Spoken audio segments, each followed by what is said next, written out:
నమస్కారం. నా పేరు పి ప్రసన్నకుమార్. నేను 10వ తరగతి చదువుతున్న విద్యార్థిని.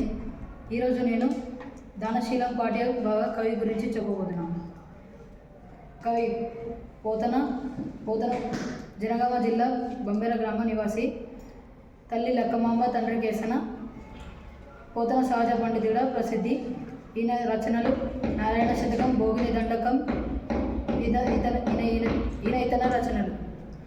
పద్యం: కులమున్ రాజమున్ దేశము నిలుపుమి కుబ్జుండు విశ్వంబురం దళతింగొండు త్రివిక్రమ స్ఫురణ వాడే నిండు బ్రహ్మాండము గలడే మాన్పనొక్కుండు నా పలుకు లాగన నింప కర్ణమురన్ వలది దానమున్ గీనమున్ వర్ణెన్ బనుకుమా వర్ణెన్ వదాన్యోత్తమ.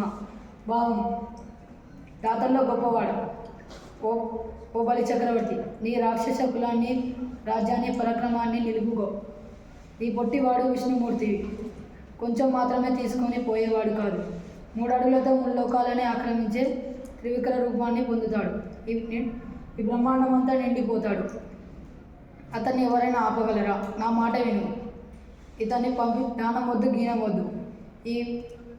ఈ పొట్టివాడు వామనుణ్ణి పంపించేయి అని రాక్షస కుల రాజు అయిన శుక్రాచార్యుడు బలి చక్రవర్తితో అన్నాడు. ధన్యవాదాలు.